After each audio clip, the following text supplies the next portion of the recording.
I'm Lonnie Goldsmith, the editor of TCG Folk, and I'm here at the gallery at the Berry Family campus with Nerot Tamid artist Claude Riedel as he and his wife Laurel set up his new exhibit, Architecture of Light, which also features artwork by Sophia Davidson.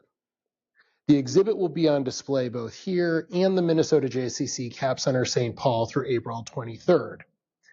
But Claude is also presenting at FolkLab's Engage, annual gathering of Jewish learning, contemplation, and creativity on March 22nd at the Capp Center in St. Paul. Come take a look around the exhibit and listen in as Claude talks about the history of Nerot Tamid and the backstory behind some of the pieces.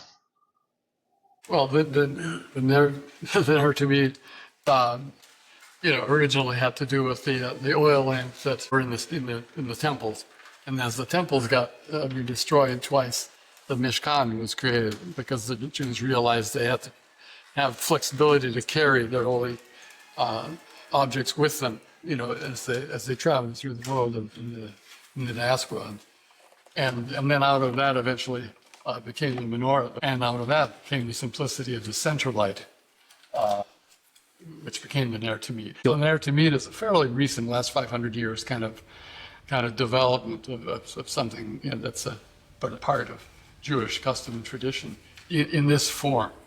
But the eternal light has been part of all of our ancient history. And the Nerot Tamid means light that is perpetually lit. And that I love to think of it, that there's two parts to that. One is that it needs to be perpetually lit, and also it needs to be perpetually cared for, intended to, in order to remain lit.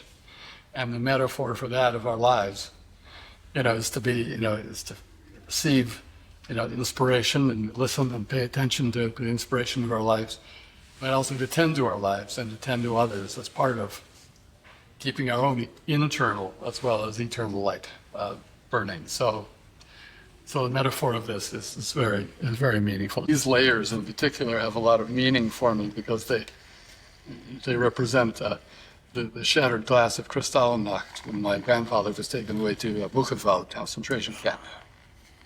And so almost all of my pieces have pieces of shattered glass in them. Glass that's not been designed to fit, but that's been broken and then put back together into something whole and perhaps stronger than it was before.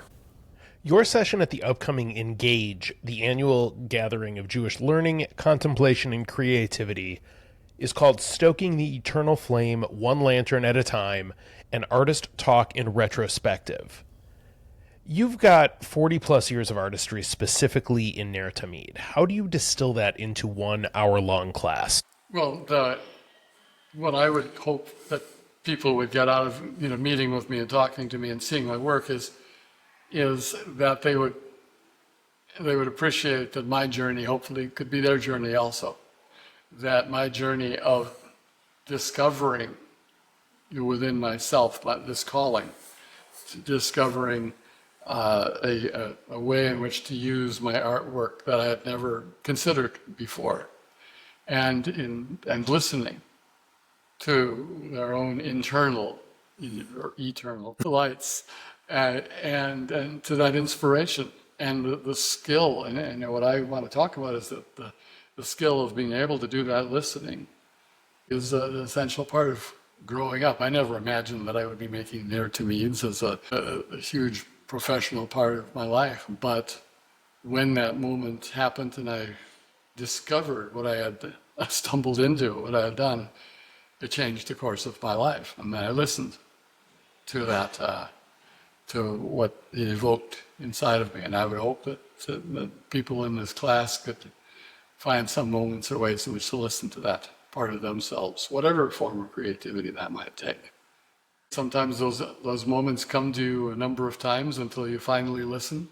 Sometimes they come just once, and you either grab them or they pass. I feel fortunate that I listened, to that moment and let it really. It was in that moment, basically in my own synagogue, looking at the first Nerot Tamid I'd ever made, that I had this experience of, oh my goodness, this connects me to my soul, this connects me to my heritage, to my family, as a way to contribute, to belong. And I think this is what I'm meant to do. And at that point, I stopped doing all my other glass work. And this is all that I've done, never done since.